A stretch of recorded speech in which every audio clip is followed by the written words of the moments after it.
कहानी की शुरुआत एक छोटे से शहर में होती है जहाँ एक प्रसिद्ध खिलौनों की दुकान है। इस दुकान का नाम खुशियों का संसार है। दुकान के मालिक का नाम हरपाल है। हरपाल एक दयालु और खुश मिजाज व्यक्ति है जो बच्चों को बहुत पसंद करता है।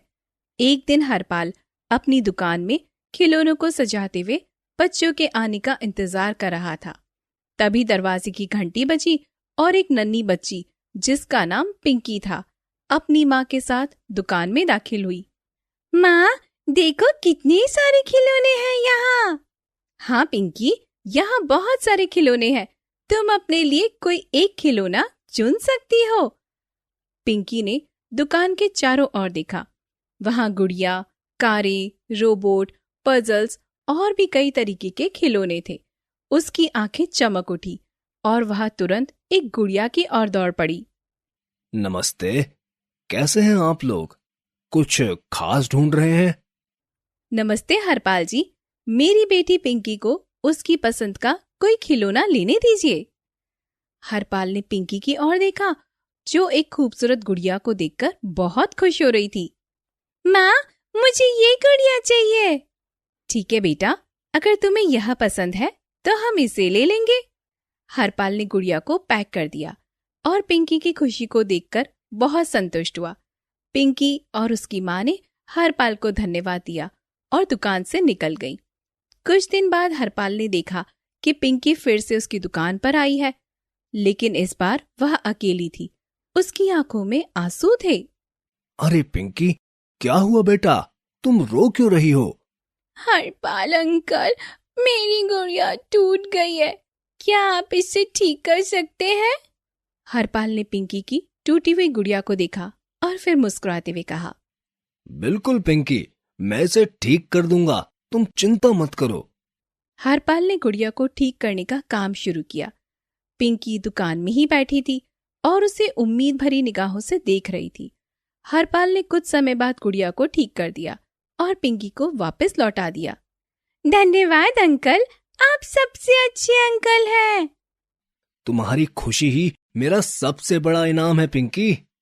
पिंकी ने हरपाल को धन्यवाद दिया और अपनी गुड़िया को लेकर खुशी खुशी घर चली गई।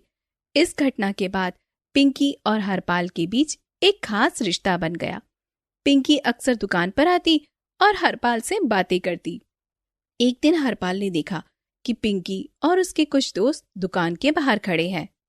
अरे पिंकी, अंदर क्यों नहीं आ रहे हो तुम लोग? अंकल, मेरे दोस्तों को भी आपकी दुकान देखनी है, क्या हम सब अंदर आ सकते हैं? बिल्कुल, क्यों नहीं, सभी बच्चे अंदर आ जाओ। पिंकी और उसके दोस्त अंदर आए और खिलौनों को देखने लगे।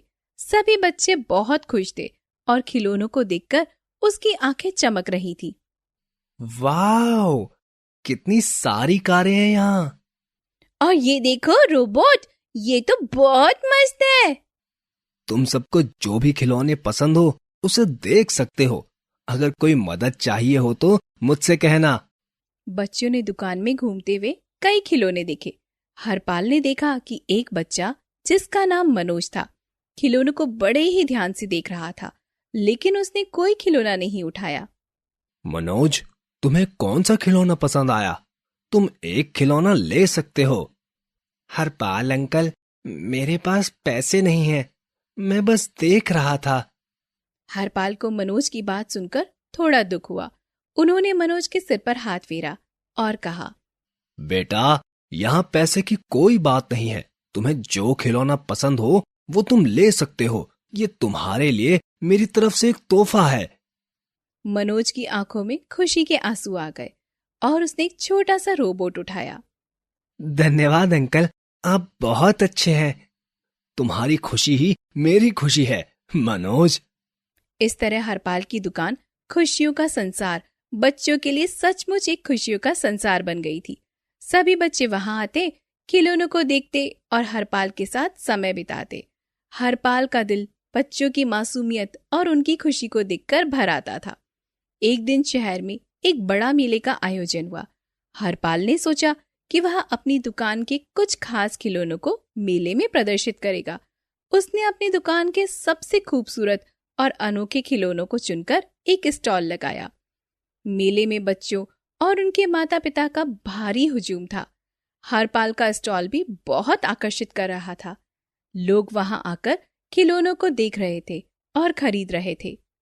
हरपाल जी, आपके खिलौने बहुत सुंदर और अनोखे हैं। हमें तो ऐसा लगता है कि आपकी दुकान ही इस मेले की सबसे खास चीज है। धन्यवाद, आपके शब्द मेरे लिए बहुत मायने रखते हैं। मेरा तो बस एक ही मकसद है कि बच्चों के चेहरे पर मुस्कान ला सकूं। मेले के आखिरी दिन पिंकी अपनी माँ के साथ मेले में आई। उसने हरपाल का स्टॉल देखा और दौड़कर उनके पास आई। हरपाल अंकल, आपकी दुकान यहाँ भी? मुझे तो बहुत खुशी हो रही है। हाँ पिंकी, सोचा कि मेले में भी बच्चों के लिए कुछ खुशियां बिखेर दूं। पिंकी ने स्टॉल पर एक नया खिलौना देखा जो उसे बहुत पसंद आया। वह एक छोटी सी प्यारी सी परी थी जो रंग बिरंगे कपड़ों में थी और उसके पंख चमक रहे थे। माँ, मुझे यह परी चाहिए। पिंकी की माँ ने खिलौनों की कीमत पूछी और फिर हरपाल से कहा, हरपाल जी, पिंकी को ये परी बहुत पसंद आई, कृपया इसे पैक कर दीजिए। हरपाल ने परी को पैक कर दिया और पिंकी को दे दिया। पिंकी ने खिलौना लेकर खुशी खुशी अपनी माँ का हाथ पकड़ा और चल पड़ी। मेले के बाद हरपाल अपनी दुकान में वापस आ गया और अपने रोजमर्रा के कामों में लग गया। लेकिन एक दिन जब वह दुकान में बैठा था, उसे एक अजीब सी चिट्ठी मिली। चिट्ठी में लिखा था। हरपाल ने चिट्ठी पढ़ी और सोचा कि यह किसी का मजाक है, लेकिन फिर भी वह बहुत उत्सुक था कि क्या होगा। अगले दिन रात को 12 बजे हरपाल ने अपनी दुकान को बंद किया और अंदर बैठ गया। तभी अचानक से दुकान में एक तेज रोशनी फैल गई और हरपाल ने देखा कि सभी खिलौने जीवित हो गए हैं। गुड़िया, कारें, रोबोट, सभी खिलौने चलने लगे और बातें करने लगे। हरपाल अंकल, हमें जीवन देने के लिए धन्यवाद। आपने बच्चों को खुश किया, अब हम आपको खुश करेंगे। हरपाल ने यह दृश्य देखा और उसकी आंखों में आंसू आ गए। वह खिलौनों की दुकान में खो गया और उसकी दुकान सचमुच खुशियों का संसार बन गई। यह जादू हर रात 12 बजे होता और सुबह होते ही खिलौने फिर से अपने सामान्य रूप में लौट जाते। इस घटना के बाद हरपाल की दुकान और भी मशहूर हो गई। बच्चे और उनके माता पिता दूर दूर से यहाँ पर आते और खिलौनों की इस जादुई दुनिया का आनंद लेते। हरपाल ने बच्चों के लिए विशेष रातें आयोजित करनी शुरू की, जहां वे इस जादू का अनुभव कर सकते थे। एक दिन पिंकी और उसके दोस्त भी इस जादुई रात का हिस्सा बने। वे खिलौनों के साथ खेलते और बातें करते। बच्चों ने हरपाल को घेर लिया और उससे पूछा, अंकल, ये जादू कैसे हुआ? ये तो बहुत अद्भुत है। यह सब आपकी मासूमियत और खुशियों की वजह से है। बच्चों, जब आप सब खुश होते हैं तो ये जादू अपने आप हो जाता है। पिंकी और उसके दोस्त यह सुनकर खुशी से झूम उठे। इस तरह हरपाल और उसकी दुकान खुशियों का संसार बच्चों के लिए एक जादुई जगह बन गई। हरपाल की जिंदगी का मकसद बच्चों की खुशियां बन गया और वह हमेशा इस मकसद को पूरा करने में जुटा रहा। उसकी दुकान बच्चों की हंसी और खिलखिलाहट से गूंजती रहती और हर रात का जादू हरपाल के दिन में एक नई उम्मीद और खुशी की किरण ले आता। खुशियों की दुकान ने न केवल बच्चों के दिल में अपनी जगह बनाई, बल्कि हरपाल के जीवन को भी खुशियों से भर दिया। उसकी कहानी आज भी बच्चों और बड़ों के बीच प्रेरणा का स्रोत बनी हुई है, जहां एक दयालु इंसान ने अपनी दुनिया को खुशियों का संसार बना दिया। हेलो दोस्तों, हमारे इस चैनल को सब्सक्राइब करने के लिए यहाँ क्लिक कीजिए। Thank you.